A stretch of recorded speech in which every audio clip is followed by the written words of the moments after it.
We thank God for yet another beautiful Sunday. We give glory and honor to His name. Today, I want to bring our minds to speed concerning how God demonstrates His power through fire.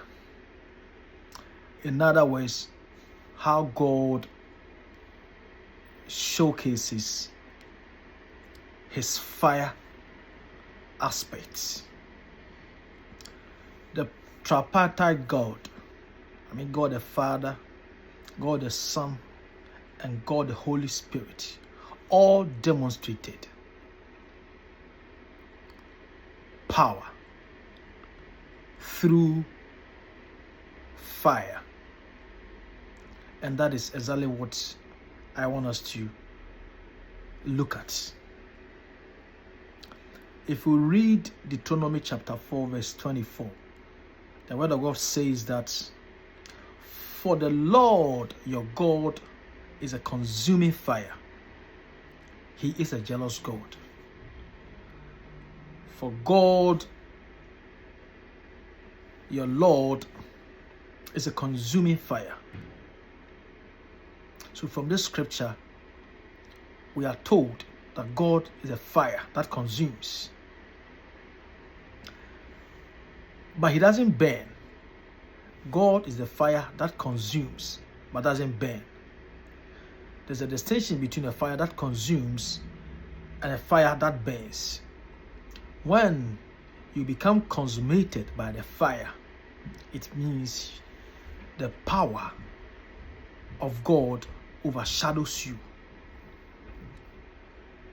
So if we read Exodus chapter 3 from verses 1 and 2, the Bible tells us that Moses was shepherding his father-in-law Jethro's flock, and an angel of the Lord appeared to him in a fire in a bush, but the bush was not burning. So Moses said, "Let me turn and see why there's fire in the bush, but the bush is not turning." And when God saw that Moses had turned to see why the bush was not burning, God spoke through the fire to Moses. So in this case, God, when wanting to speak to Moses, appeared to him in a fire. When Moses was shepherding the flock, God, wanting to speak to him, appeared to him in a form of a fire. In other words, the fire nature of God was what He used to appear to Moses when he was shepherding the flock of his father-in-law Jethro. If we read Daniel chapter 3 from verse 1 up to verse 24, this is a story that talks about King Nebuchadnezzar forming a golden image and making a declaration that everybody, upon hearing the sound of a horn that is blown, should bow down and worship the image that was made out of the gold. And whoever refuses to hearken to his declaration, his command, will be put into fire. And we have Shadrach, Meshach, Abednego, three noble men of God, three men who are filled with the strength, the power, and the spirit of the Most High God,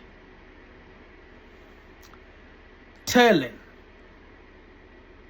the people that Nebuchadnezzar had instructed to give that declaration that we are not going to do that. We are not going to bow to this golden image that you have made and worship as though it were God. So the people went and reported these men to King Nebuchadnezzar. So Nebuchadnezzar invited them and said to them, I've received reports from my people about you, saying that you are saying that you are not going to bow down and worship this image made out of gold. I'm giving you second chance. Tell me if indeed you are the people who said that. And the people, filled with the Holy Spirit, told King Nebuchadnezzar that we are not going to do it today, tomorrow, or even the next day. And we are prepared, even if you decide to throw us into the flake of fire.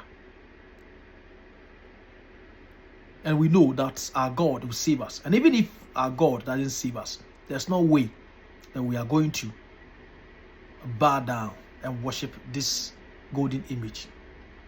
So this statement that these three devout men of God said infuriated King Nebuchadnezzar, and he told the people to make the fire, the lake of fire that he had made 7 times hotter,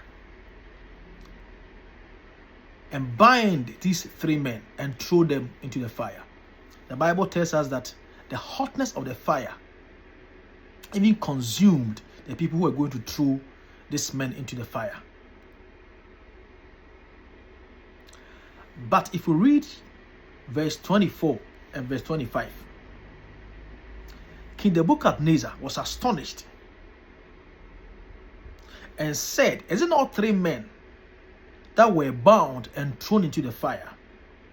I can see 4 men walking in the fire on heads, and the nature of the 4th person is like a son of God.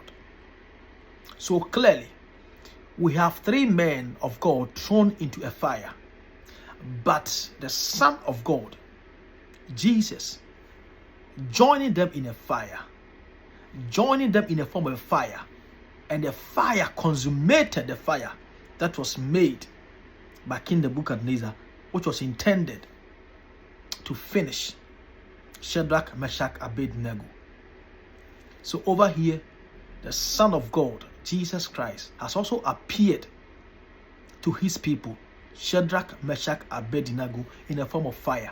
And this fire consummated the fire that was made by King Nebuchadnezzar.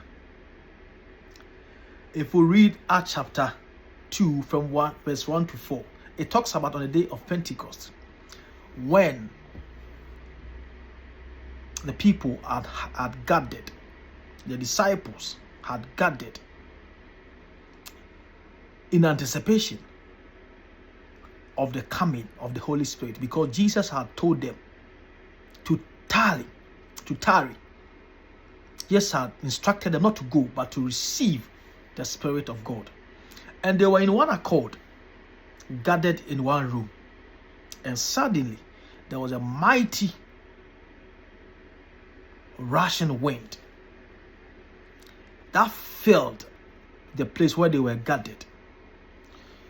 And the wind that entered the place where they had gathered was like a dividing cloak of fire that descended on each one of them. And they were filled with the Holy Spirit. So clearly, and again, the Holy Spirit, the Spirit of God, also descending on the disciples, on the disciples of Jesus Christ in the form of fire. The Holy Spirit, when he decided to fill the disciples, also came in a form of fire. So clearly, it is so important to know that there is an element of fire of God that fills every son of God. Hallelujah. Amen.